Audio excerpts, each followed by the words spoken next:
Salut les amis, bienvenue sur votre plateforme. Ici c'est votre humble serviteur. Cette plateforme s'appelle, comme d'habitude, vous voyez non les amis, je fais que répéter, hein, ce n'est que normal. Sénateur ou Senator Cletus aka Ejawi Moses. Ici, nous essayons d'éveiller les consciences du peuple africain. Nous essayons de déconstruire les mensonges qui viennent de l'Occident. Et on appuie là où ça fait mal parce que nous voulons nous libérer. Et les Américains sont en train de faire ça vraiment du aux Européens, les amis. Voilà. Je suis l'homme le plus noir de la terre. L'homme le plus noir de la terre. Comme je l'ai dit, désormais, les amis, appelez-moi Sa Majesté Sénateur Cletus. J.D. Vance, c'est le vice-président américain. Le vice-président américain donne les insomnies, voilà, les insomnies aux Européens. Quand il est arrivé au sommet de l'intelligence artificielle organisé par la France d'Emmanuel Macron, il a été malmené. Il arrive pour rendre visite à Emmanuel Macron. Le mec ne sort pas de son bureau pour venir l'accueillir. Comme ce qu'il a fait avec certains chefs d'État et chefs de gouvernement européens, dernièrement quand il organisait son histoire de vouloir répondre à J.D. Vance et Trump. Oui, il est resté dans son bureau. J.D. Vance, il y a une vidéo qui circule, je crois que je vous ai montré ici. Il allait à gauche, il demandait si c'est à gauche ou à droite. Et J.D. Vance lui avait payé avec sa propre monnaie.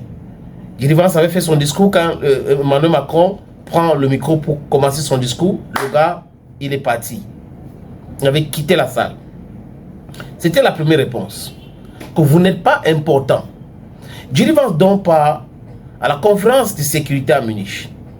Cette conférence de sécurité était animée par Christoph Heinzgen. C'était lui le commissaire de cette conférence. J.D. Vance prend la parole. Il dit les choses clairement et simplement. Ce que nous disons ici tous les jours. Que les Européens sont des hypocrites. Du moins les élites européens sont des hypocrites. Ils parlent de leurs valeurs, ils pratiquent toute autre chose. Ils n'aiment pas la liberté d'expression, mais ils prétendent être les avocats de cette façon de faire. Et J.D. Vance les a dit, votre menace en tant qu'Européen, ce n'est pas la Russie, ce n'est ni la Chine, c'est vous-même, c'est vos élites. Il a pris l'exemple sur l'élection en Roumanie, où l'opposant a gagné son élection. Les élites ont fait comme ils ont dans leur Elite Pact, ont décidé d'annuler les élections. Ils ont annulé une élection sur les fallacieux prétextes qu'il y avait des trolls sur TikTok, c'est à partir de TikTok qu'on a fait ci, on a fait ça. Incroyable, mais vrai. Et c'est un fait. Donc il parle des tribunaux européens qui empêchent les gens de se sentir libres, de dire ce qu'ils pensent. Et quand la guerre déclenche en Ukraine, on a vu Joe Biden, Kamala Harris, du moins les démocrates, ce qu'ils ont fait aux États-Unis avec Donald Trump. Empêcher les gens de s'exprimer librement. Vous savez, c'est pour cette raison que Donald Trump est allé créer Truth Social. On l'a bloqué sur Twitter, bloqué sur Facebook, parce que les gars ne voulaient pas avoir notre son de cloche. Et en Europe, qu'est-ce qu'ils ont fait? Ils ont interdit Russia Today.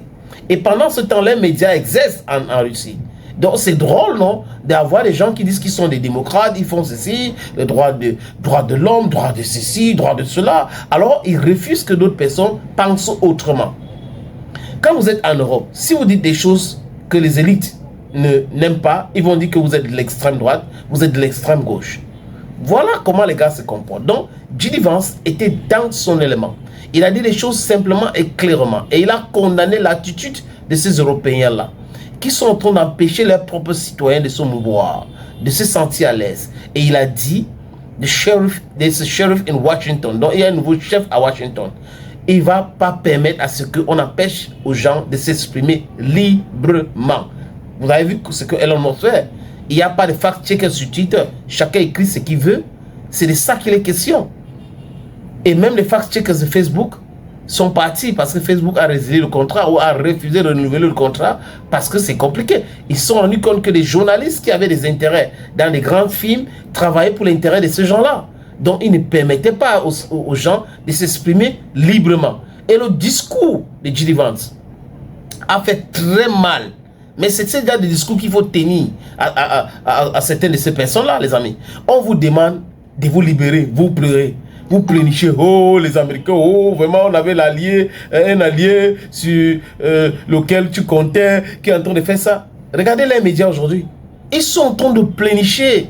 Les généraux de carton, tous ces experts de Covid qui se sont transformés en experts de guerre en Ukraine sont en train de pleurer. Nous vous avez dit. Non, c'est quoi? Nous vous avons dit. Voilà. Ne vous inquiétez pas, je suis anglo-saxonne. Nous vous avons dit, les amis, que nous sommes toujours dans la vérité. We are here to speak the truth and nothing but the truth. Ils nous ont traités de tous les noms d'oiseaux. Mais la vérité est là et la vérité est que les Européens mentent, les Européens empêchent des Européens de s'exprimer librement, les Européens triquent des élections européennes et accusent la Russie. Voilà la vérité, les amis.